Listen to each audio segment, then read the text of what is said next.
Hello friends, আজকে আমি তোমাদের সাথে চানা মশলা শেয়ার করব, যেটা খেতে কিন্তু দারুণ লাগে। তো চলো দেরি না করে ঝটপট রান্নাটা শুরু করি। এখানে আমি চানা ভিজিয়ে রেখেছিলাম 4-5 ঘন্টা মতন। এটাকে কাবলি ছোলাও বলে। তো এটা এখন ফুলে গেছে, এবার এটাকে সেদ্ধ করে নেব প্রেসার কুকারে।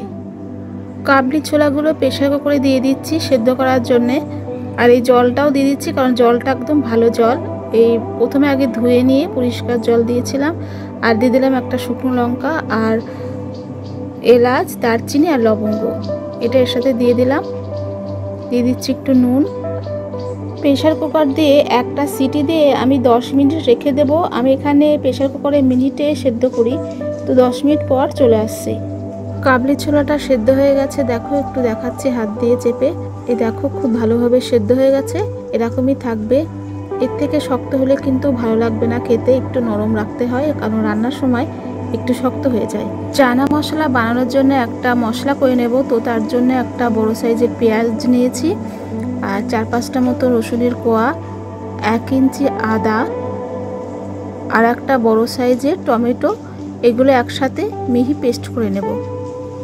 এবার রান্নার দিকে চলে এলাম। তার জন্য কড়াইতে বেশ খানিকটা সর্ষে তেল দিয়েছি, তেলটা ভালো গরম হয়ে গেছে। এবার ফোড়নে দিয়ে দেব গোটা জিরে আর একটা গোটা শুকনো লঙ্কা। এই গোটা জিরে আর শুকনো লঙ্কাটা একটু ফ্রাই করে নেব। এবার দিয়ে দিচ্ছি হাফ পেঁয়াজ কুচি। পেঁয়াজটাকে আমি মিহি করে কুচিয়ে নিয়েছিলাম, আর এটা দিয়ে দিলাম। যেহেতু গোটা একটা পেঁয়াজ আমি পেস্ট করে নিয়েছি বড় দেখে, তো সেই কারণেই হাফ পেঁয়াজ কুচি এতে দিয়ে দিলাম। পেঁয়াজটা একটু লাল লাল হয়ে যাবে, তখনই আমি পুরো বাটা মশলাটা দিয়ে দেব। তো এবার আমি এই বাটা মশলাটা দিয়ে দিলাম সবটাই। এই পুরো মশলাটাকে ভালো করে কষিয়ে নেব। কাঁচা গন্ধটা যাবে আর মশলা থেকে তেল ছাড়বে, ততক্ষণ পর্যন্ত আমরা এটাকে কষিয়ে নেব। যতক্ষণ পর্যন্ত যতক্ষণ না তেল না ছাড়ে ততক্ষণ এই মশলাটা কষিয়ে নেব। মশলাটা আমি অনেকক্ষণ ধরে কষছি, তো কাঁচা গন্ধটা চলে গেছে। এবার মিক্সি ধোয়া জলটা আমি এতে দিয়ে দিলাম। এই জলটা দিয়ে একটু নেড়ে চেড়ে নেব।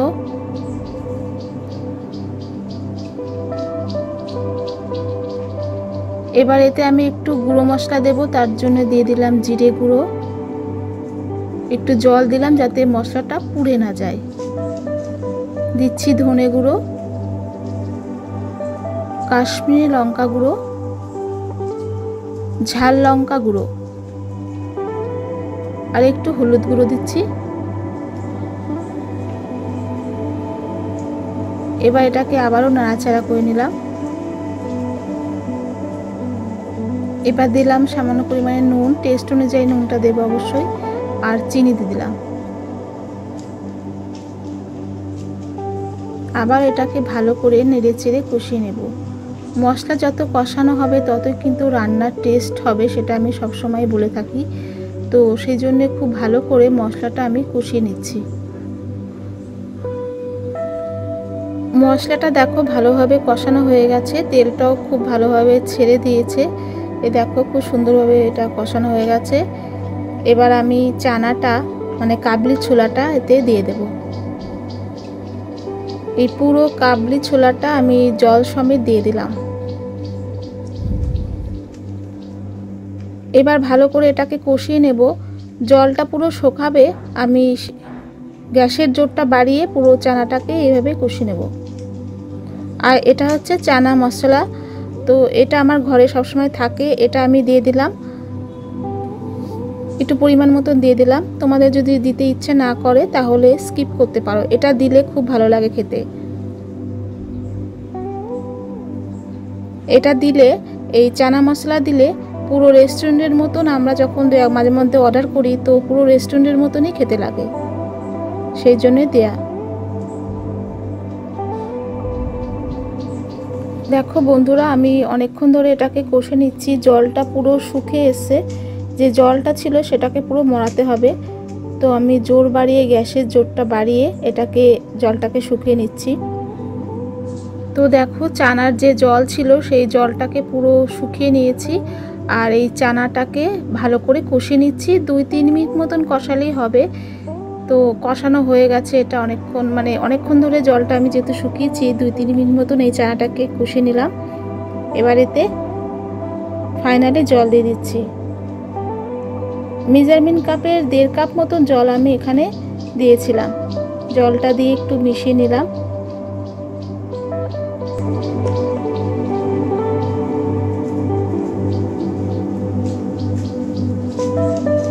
এবারে চানা মশলার মধ্যে নুনটা দিচ্ছি। নুনটা একটু কম হয়েছে, তো পরিমাণ মতো একটু নুন দিয়ে দিলাম। নুন দিয়ে একটু ভালো করে মিশিয়ে নিচ্ছি। এই চানা মশলাটা কিছুক্ষণের জন্য ঢাকা দিয়ে হতে দেব। কিছুক্ষণ পর ঢাকাটা খুলে নিলাম।